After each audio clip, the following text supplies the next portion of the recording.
mga bagay sa ating buhay na hindi naman dapat natin ayusin. Kailangan lang natin silang buhatin at pagtiyagaan. Remember that, my dear friends, that there are some things in our life that do not need fixing, but they just need to be carried patiently. Bakit hindi dapat natin ayusin ang lahat ng mga sira sa ating buhay? Una, dahil hindi naman natin alam ang lahat. Amen? We are not all-knowing. Halimbawa po, kapag nasira ang inyong cellphone, subukan mong ayusin. Buksan mo ang cellphone mo, kalikutin mo. Ano sa tingin niyo mangyayari? Maayos ba o lalong masisira? Kung hindi mo rin naman alam ayusin, huwag mong pakikialaman. Amen?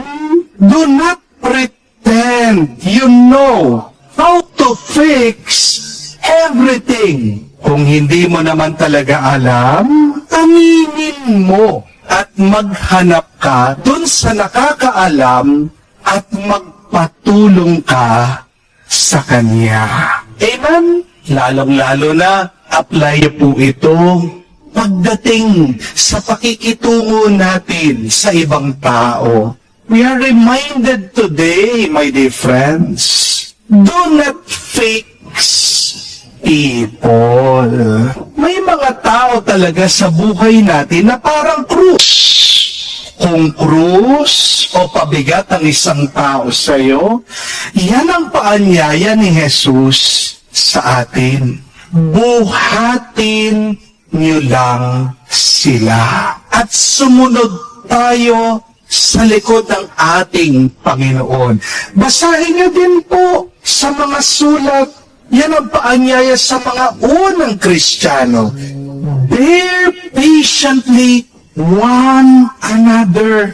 Huwag mo agad iiwan. Bakit hindi mo kailangan ayusin ang isang tao kung problema mo sila? Kasi hindi mo naman talaga alam ang nangyayari sa buhay nila. Hindi mo alam kung anong tumatakbo sa isip nila. Hindi mo alam kung anong nararamdaman nila. Hindi mo rin naman alam kung anong pinagdadaanan nila. Remember, people are complicated. And all of us are unique.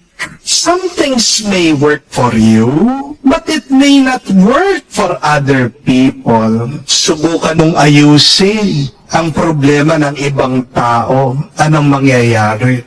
Mag-aaway lang kayo. Amen? When you try to fix other people, you will have more problems than solutions.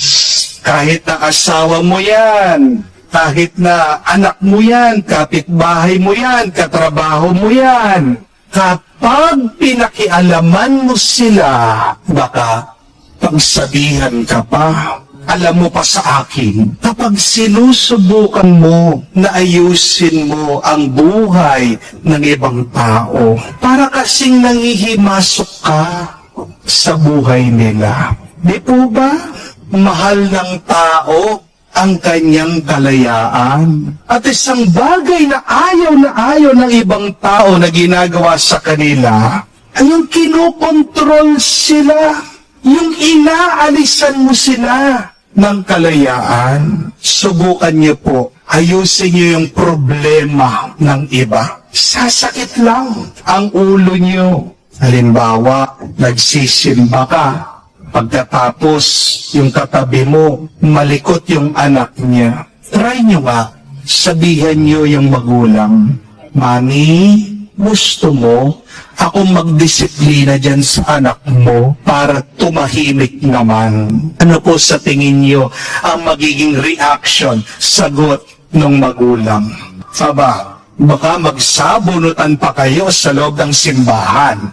Hindi po ba? Subukan mo nga, pagsabihan mo yung iyong kapatid. Ayaw mo ba ako na lang ang humawak dyan sa pera mo para hindi ka nagkakabaon-baon sa utang? Siguradong mag-aaway lang kayo. Di po ba? Kaya din naman nag-aaway-away tayo mga Pilipino. Magkakaiba yung ating opinyon sa politika. Gusto natin kasi tayo yung tama. Gusto natin yung ating paraan siyang masunod para mabigyan lang ng solusyon yung problema ng ating bansa. Kapag pinagsasabihan mo ang ibang tao, mali ang kanilang pananaw, magsasabong at magsasabong kayo. Amen? Mga kapatid, mas malaking problema kung magmamagaling ka. Amen? Mas malaking problema kung ipipilit mo yung sayo. Kung pwepersahin mo na ayusin mo ang buhay ng ibang tao. Kung nga ang sarili mo, minsan hindi mo naman maayos.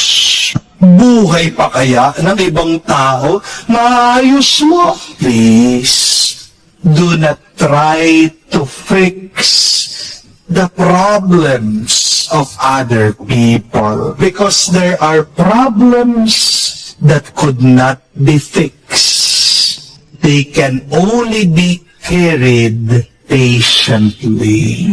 Only God can change us.